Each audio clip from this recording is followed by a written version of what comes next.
Olá, meu nome é Kelly da Silva Leal dos Santos, estudo na Universidade Estadual de Santa Cruz, a UESC, curso Biologia AD. Estamos no módulo de Desenvolvimento e Crescimento 3, na disciplina de Desenvolvimento e Evolução dos Tecidos, Órgãos e Sistema, com a professora Cristina Luiza Conceição. Estão fazendo parte comigo desse grupo os discentes Adriana Leal, Cleide Mota, Emerson Rodrigues e Luciano Borges, e vamos estar falando um pouquinho para vocês sobre as doenças relacionadas ao tecido nervoso.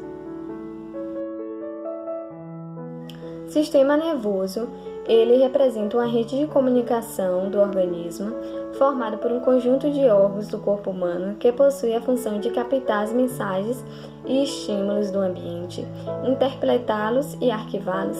Essas definições permitem fazer referência ao sistema nervoso, que é a rede de tecidos que se encarrega de captar e de processar sinais para que o organismo desenvolva uma interação eficaz com o meio ambiente.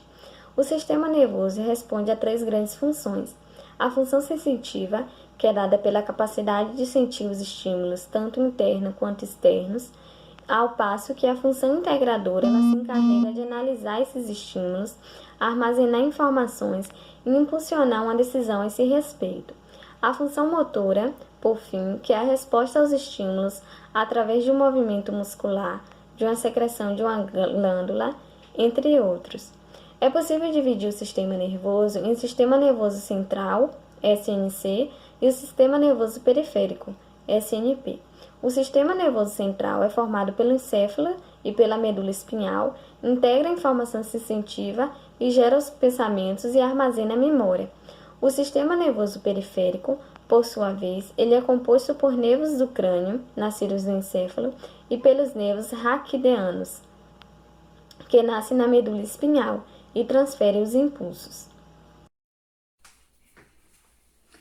Olá pessoal, vou falar um pouco sobre doenças degenerativas do sistema nervoso. Existem vários fatores que podem causar morte celular e degeneração.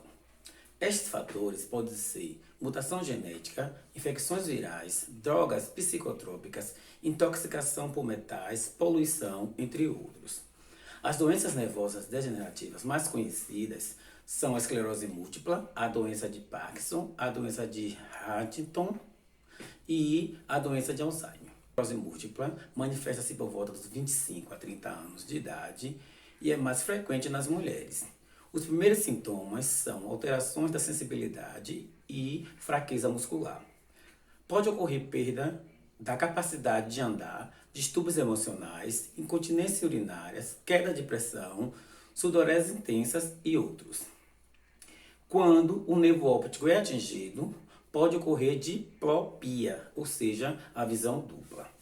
A doença de Parkinson manifesta-se geralmente a partir dos 60 anos e é causada por alterações nos neurônios que constituem a substância negra e o corpo estriado, 2 importantes centros motores do cérebro. A pessoa afetada passa a apresentar movimentos lentos, rigidez corporal, tremor incontrolável, além de acentuada redução na quantidade de dopamina, substância neurotransmissora fabricada pelos neurônios do corpo. Doença de Huntington, ela começa a manifestar por volta dos 40 anos de idade. A pessoa perde progressivamente a coordenação dos movimentos voluntários, a capacidade intelectual e a memória. Esta doença é causada pela morte dos neurônios do corpo estriado. Pode ser hereditária, causada por uma mutação genética. Já a doença de Alzheimer, essa doença manifesta-se por volta dos 50 anos e caracteriza-se por uma deteriorização intelectual profunda, desorientando a pessoa que perde progressivamente a memória, as capacidades de aprender e de falar. Doenças infecciosas do sistema nervoso. Vírus, bactérias, protozoários e vermes podem parasitar o sistema nervoso, causando doenças de gravidade, que dependendo do tipo do agente infeccioso, do estado físico e da idade da pessoa afetada, podem até causar a morte. Existem diversos tipos de vírus que podem atingir as menígenes, que são as membranas que envolvem o sistema nervoso central, causando as meningites virais. Se o encéfalo for afetado, fala-se de encefalites. Se a medula espinhal for afetada, fala-se de poliomielites.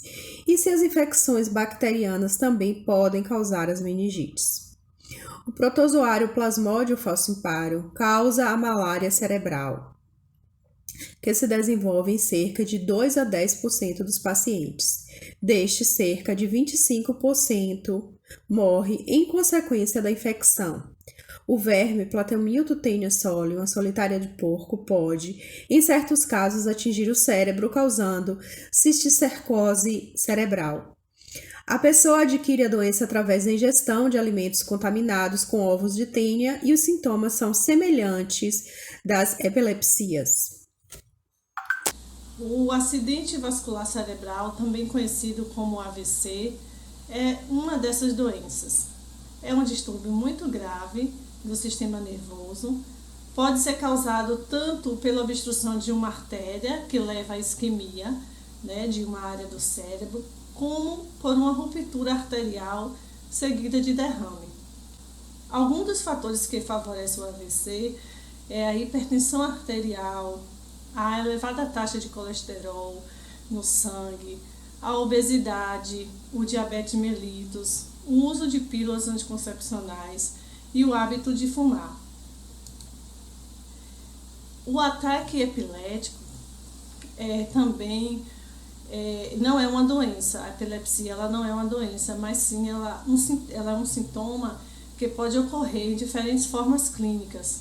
As epilepsias aparecem, na maioria dos casos, antes dos 18 anos de idade e pode ter várias causas, tais como anomalias congênitas, doenças degenerativas do sistema nervoso, infecções, lesões decorrentes de traumatismo craniano, tumores cerebrais, entre outras. A cefaleia, ela também é uma doença que faz parte do sistema nervoso. As cefaleias são as dores de cabeça que se podem propagar pela face, atingindo os dentes, o pescoço. A sua origem está associada a diversos fatores, como tensão emocional, a hipertensão arterial, também mais conhecido como a pressão alta, as infecções, as sinusites, todas essas patologias contribuem para as cefaleias. A enxaqueca é um tipo de doença que ataca periodicamente a pessoa e se caracteriza por uma dor latejante que geralmente afeta metade da cabeça. As enxaquecas elas são frequentemente acompanhadas de fotofobia, que é a aversão à luz. Vou falar sobre uma doença que é muitas vezes confundida com o coma, a síndrome do encarceramento. É acometida por uma lesão na parte inferior do cérebro, onde esta inibe a transmissão dos movimentos para os membros inferiores. A síndrome do encarceramento normalmente resulta de um acidente vascular encefálico, hemorragia ou infarto contínuo, que causa tetraplegia, interrompe e danifica os nervos cranianos mais baixos que controlam o olhar horizontal. Outros distúrbios que resultam em paralisia motora severa, câncer que envolve a fossa posterior e ponte são causas menos comuns. A síndrome do encarceramento também pode resultar de infecção, tumores, toxinas, traumas, malformação arteriovenosas e uso de opioides.